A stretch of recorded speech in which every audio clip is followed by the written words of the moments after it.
can't help but notice that this series has several hobby books, where the narrator picks up a new hobby, such as swimming, horseback riding, and the most common hobby being a total Argo Funk Book Review, Argo Funk Book Review. This book was written by Peter Larangis. Kristy tells everyone a baseball story, and she's completely oblivious to the fact that no one has any idea what she's saying. Then she grabs a bunch of food and starts eating with her mouth open. That's gross, and I'm sorry to say that Kristy will continue to be a total idiot for the rest of the book. Is that better than her being a total jerk in the last two books? I'm not sure. Claudia is bored with her life, and she decides she needs a new hobby. I personally think Claudia has enough interests, what with babysitting, fashion, boys, art, her schoolwork, photography, and writing a newspaper column, but that's just me. Actually, forget that last hobby. In passing, Claudia says she stopped doing the newspaper column. I wonder why nobody bothered to mention that until just now. This is sort of a problem with the hobby books. The hobby never lasts more than a single book, so you know ahead of time that Claudia will never DJ again. You can skip the book and miss nothing. Claudia hears that the local radio station is having a contest. They're letting someone between the ages of 10 and 14 have a 1-hour radio show for a month. To enter the contest, all you have to do is write a one-page paper on why you deserve to have your own radio show. Please note, this is dumb. No radio would ever give someone a show without first hearing what their voice sounds like. That's just common sense in radio land. Also, it is a huge liability to give free airtime to random, untrained strangers. Since Claudia is the narrator, she gets the job. She wonders what to do on her radio show. Bob the intern explains that she could do a talk show, or a book review show, or a call-in advice show, stuff like that. The weird part is that no one thinks of music. It's like nobody in this book is aware that most radio stations play music. The contest rules say that the second place winner will be Claudia's assistant. It's Ashley Wyeth, the weird artist girl from book 12. Only she doesn't care about art anymore? Claudia and Ashley don't like each other. She disagrees with Claudia on everything and passive-aggressively says, "You're the boss," over and over. They bicker over the show and what they want to do. Eventually, they decide to have a variety show. Bob shows them excerpts from old shows to give them ideas. He tells them the radio station recently lost a big sponsor and they had to fire multiple staff members. That's why they're giving out free radio shows to random strangers. They need people who will work for free. So the entire thing is basically a huge scam? All of a sudden, it makes a lot more sense that Claudia got this job. Kristy is determined to be on the show. She babysits the DeWitts and tries to get them to rehearse a play, only the kids are easily distracted. Dawn is awkward and can't say any of her lines. Kristy is a terrible actress who shouts every third word, which makes no sense, because she played the lead in Peter Pan. She's the BSC member with the most acting experience. Continuity. Claudia holds auditions for her show where 4 different people sing the love song from Aladdin. That's actually kind of hilarious. Other auditions include Kristy's failure, a comedy routine, and a girl who can talk backwards. Claudia gives the backwards talker a 10 out of 10. Perfect score! Her rating system is even more arbitrary than mine.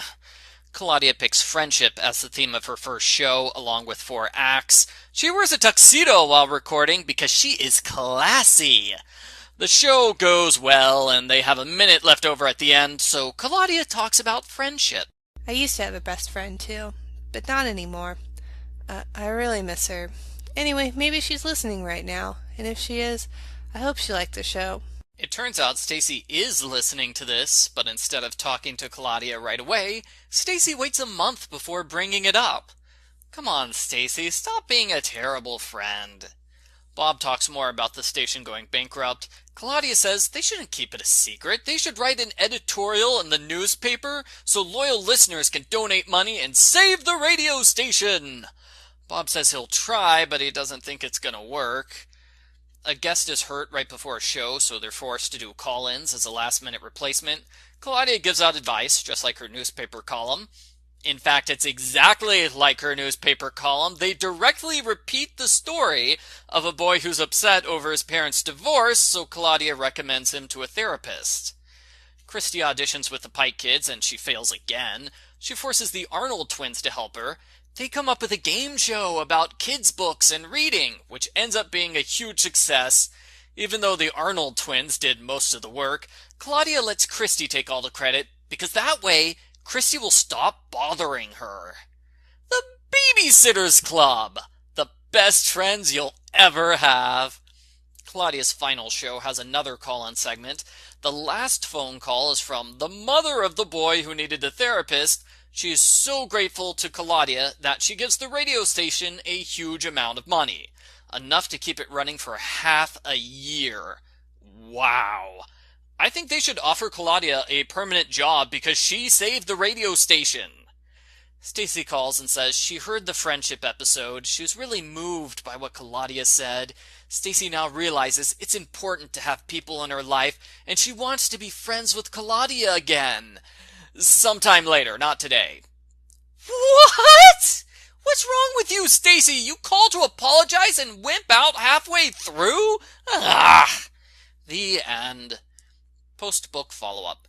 This book wasn't bad, but I found it boring because I know the DJ stuff isn't important at all and it's never going to be mentioned again.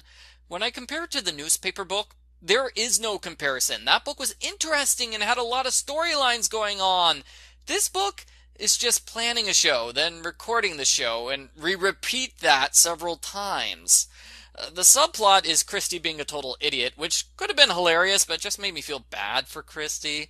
I like the storyline with Ashley. She starts off hating Claudia and slowly becomes friends with her. That was nice. The problem is continuity. Ashley didn't act like that at the end of book 12. She and Claudia never became enemies. They're still friends at the end of the book. I don't remember book 12 that well, but I reread my review for it. Oddly enough, Claudia does the exact same things that got Stacy kicked out of the club in book 83. She starts missing meetings and ignoring the others in favor of her new friend. Even though Claude and Stacy do the exact same things, the babysitters have totally different reactions. Way to be inconsistent, BSC. Overall, I guess the book is okay. There's nothing that's outright bad about the book. It's just a tad boring and will ultimately be forgotten as a placeholder which stretches out the drama of Stacy quitting the club.